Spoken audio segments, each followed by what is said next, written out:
మొన్నటి వరకు అతడి బలం ప్రత్యర్థి బలహీనతే ఆయన ఆయుధం. కానీ ఇప్పుడు సీన్ మారింది. తన బలం మీద నమ్మకం సన్నగిలుతోంది. ప్రజల్లోకి తీసుకువెళ్లేంతగా ప్రత్యర్థికి బలహీనతలు లేవు. వార్ వన్ సైడ్ అన్నట్లుగా ఉన్న గెలుపు అవకాశాలు మారిపోతున్నాయి. ఎక్కడో భయం మొదలై ఎన్నికల రేసులో వెనుకబడిపోతున్నారన్న కలవరం కనిపిస్తోంది. అమెరికా అధ్యక్ష ఎన్నికల రేసులోకి కమలా హ్యారిస్ రావడంతో రిపబ్లికన్ పార్టీ అభ్యర్థి ట్రంప్లో వణుకు స్టార్ట్ అయింది. ఏం చేసైనా గెలవాలనే తపనతో ఏకంగా కమలా హ్యారిస్ను వ్యక్తిగతంగా టార్గెట్ చేయడం మొదలుపెట్టారు ట్రంప్. పర్సనల్ అటాకింగ్ చేయడానికి ఓటమి భయమే కారణమా? అసలు ట్రంప్ ఫ్రస్ట్రేషన్కు కారణాలేంటి?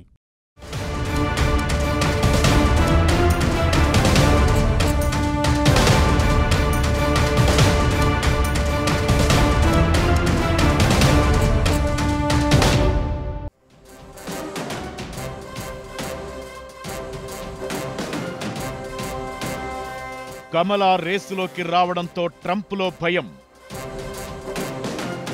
తారుమారవుతున్న గెలుపు అవకాశాలపై ఫ్రస్ట్రేషన్. కులాలు మతాల పేరుతో ఓట్లు రాబట్టే ప్రయత్నం. అతనిలో అప్పటిలా ధీమా కనిపించడం లేదు. తానే గెలుస్తానన్న మాట చెప్పడం లేదు. ప్రత్యర్థిపై మాత్రం ఒంటి కాలిపై లేస్తున్నారు. గెలిచా, మళ్లీ అధ్యక్షుణ్ణయ్యా, ఇక తిరుగులేదనుకున్న అమెరికా మాజీ అధ్యక్షుడు, రిపబ్లికన్ పార్టీ ప్రెసిడెంట్ అభ్యర్థి డొనాల్డ్ ట్రంప్లో కలవరం మొదలైంది. బైడెన్ తప్పుకుని కమలా హారిస్ పేరును ప్రకటించగానే తన గెలుపు మరింత ఈజీ అంటూ చెప్పుకొచ్చారు ట్రంప్. 2-3 రోజుల్లోనే ఆ దూకుడు తగ్గింది. కమలా హారిస్ క్యాండిడేచర్కు డెమోక్రాట్ల మద్దతు, గెలుపోటములపై సర్వేలిస్తున్న రిపోర్టులతో ట్రంప్లో వణుకు కనిపిస్తోంది. వార్ వన్ సైడ్ అన్నట్లుగా 78% గెలుపు అవకాశాలతో ఉన్న ట్రంప్కు మారిన పొలిటికల్ సినారియోతో సీన్ సితారవుతోంది. దీంతో ఏం చేయాలో తెలియక ఏ అంశం ఎజెండాగా ఎన్నికల రేసును మార్చాలో ఎత్తులు వేస్తున్నారు.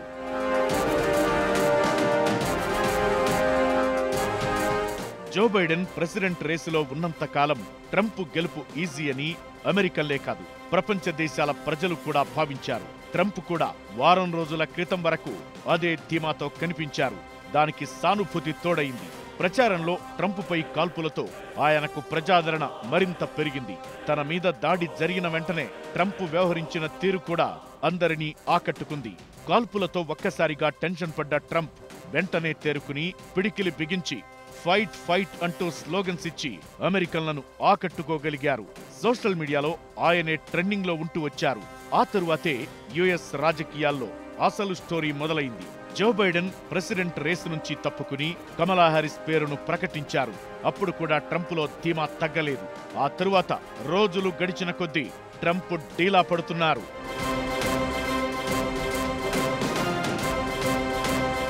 బైడెన్ రేసులో ఉన్నప్పుడే కాల్పులు జరగడంతో సానుభూతే ఆయుధంగా వాడుకోవాలనుకున్నాడు ట్రంప్. కమలా హారిస్ రేసులోకి రావడంతో ఎన్నికల సమరం ఇంకో టర్న్ తీసుకుంటోంది. ఆమెకు రోజు రోజుకు ఆదరణ పెరుగుతోంది. ట్రంప్ గెలుపు అవకాశాలు భారీగా తగ్గిపోతున్నాయి.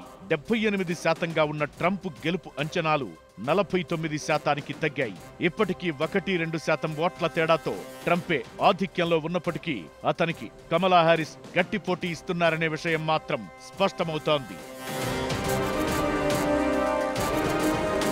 వాల్ స్ట్రీట్ జర్నల్ లేటెస్ట్ సర్వేలో 49 పాయింట్లతో ట్రంప్, 47 పాయింట్లతో కమలా ఉన్నారు.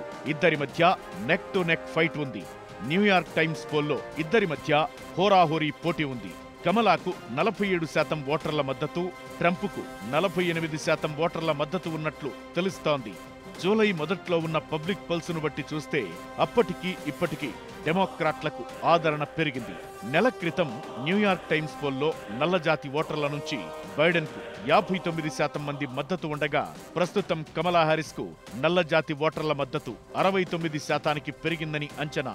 ఎన్నికలకు ఇంకా 3 నెలల సమయం ఉంది. ఇప్పుడే కమలా హారిస్కు ఈ రేంజ్లో మద్దతు ఉంటే ఎన్నికల పోలింగ్ నాటికి పరిస్థితేంటన్నది ట్రంప్ ఆందోళన.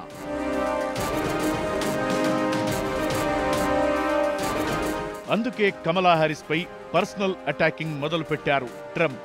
అమెరికాను పాలించే అర్హత కమలాకు లేదని, ఆమె యూదులకు వ్యతిరేకమని క్యాంపెయిన్ చేస్తున్నారు. అంతేకాదు, కమలాకు పిల్లలు లేరని కామెంట్ చేశారు రిపబ్లికన్ పార్టీ వైస్ ప్రెసిడెంట్ అభ్యర్థి జెడి వాన్స్. ఇది కాస్త బూమరాంగ్ అయింది. ఇక కులాలు మతాల చిచ్చుతో ఓట్లు రాబట్టే ప్రయత్నం స్టార్ట్ చేశారు. సామాజిక వర్గాల వారీగా ఓటర్లలో చీలిక తెచ్చేందుకు కుట్రలు చేస్తున్నారు. క్రిస్టియన్ మీటింగ్లో ట్రంప్ చేసిన కామెంట్స్ చర్చనీయాంశంగా మారాయి. క్రైస్తవ సోదరులారా, ఇప్పుడు ఓటేయకుంటే ఇకపై వేయాల్సిన అవసరం లేదు.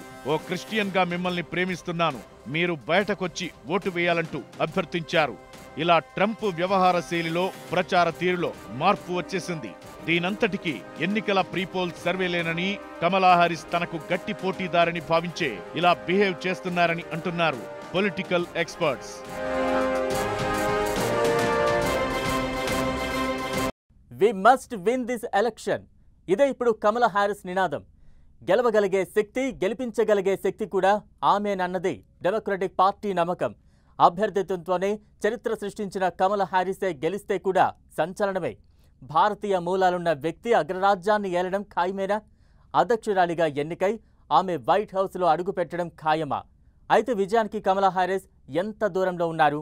ఆమెకు కలిసి వచ్చే అంశాలేంటి?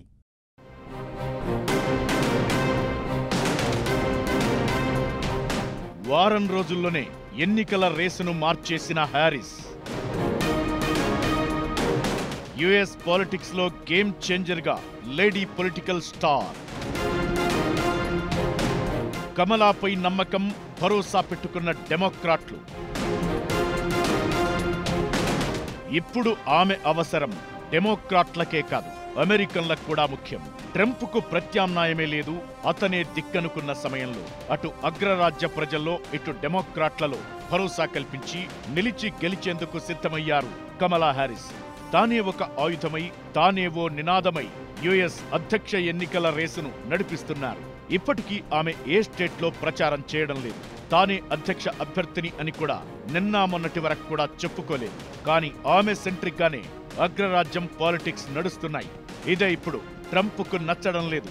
బైడెన్తో ఓపెన్ డిబేట్ అంటే తొడగొట్టిన ట్రంప్, హారిస్తో డిబేట్ అంటే రుకోజరా సబర్కరో అంటున్నారు. డెమోక్రటిక్ పార్టీ అధికారికంగా అభ్యర్థిని ప్రకటించే వరకు కమలాతో డిబేట్కు వెళ్లనని చెబుతున్నారు.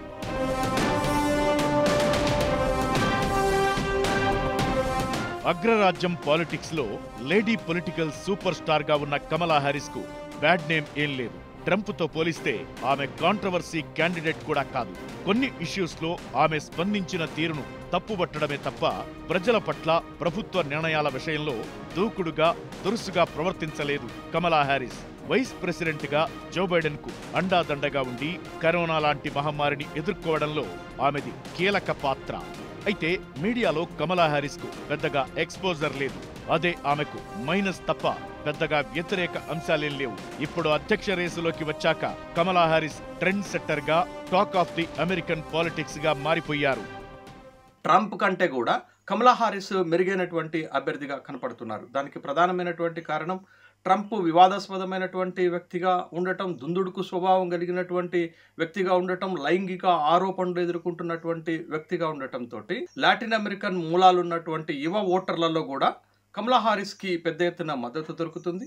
అదేవిధంగా కమలా హారిస్కి భారతీయ మూలాలు ఉన్నటువంటి వ్యక్తిగా పరిగణించబడుతున్నారు. కాబట్టి అమెరికా అధ్యక్ష ఎన్నికల్లో కీలకంగా ఫలితాలను, విజయ అవకాశాలని ప్రభావితం చేసేటటువంటి భారతీయ ఓటర్లు కూడా ఎక్కువ శాతము కమలా హారిస్ వైపుకే మొగ్గు చూపుతున్నట్లుగా న్యూయార్క్ టైమ్స్ పోల్ సర్వే సంస్థ అభిప్రాయపడుతుంది.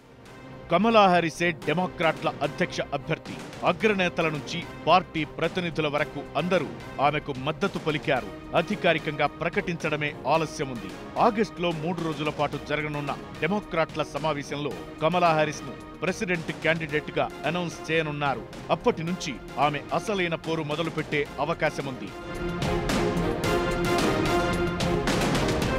ఆగస్టు 22 కమలా హారిస్ లైఫ్ లో స్పెషల్ డే.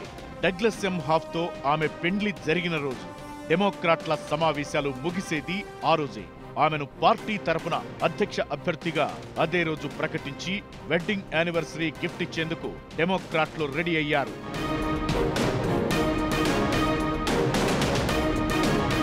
బైడెన్ రేసులో ఉంటే ట్రంప్ను తిట్టడం, బైడెన్ వయసును ట్రంప్ టార్గెట్ చేయడం జరిగింది.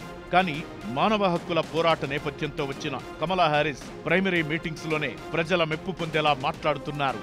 అమెరికాను సకల జాతుల జీవన క్షేత్రంగా మార్చేందుకు ప్రయత్నిస్తానన్న ఆమె స్టేట్మెంట్తో ఒక్కసారిగా చర్చ మొదలైంది. ట్రంప్ మద్దతుదారులకు కమలా హ్యారిస్ ప్రకటన నచ్చకపోవచ్చు.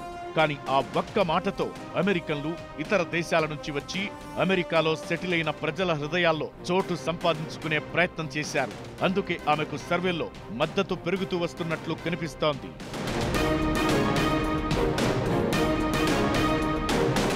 రాజకీయాలు ఎప్పుడూ ఒక్క తీరుగా ఉండవని, మారుతూ ఉంటాయని వింటుంటాం. అది అమెరికా పాలిటిక్స్ లో స్పష్టంగా కనిపిస్తోంది.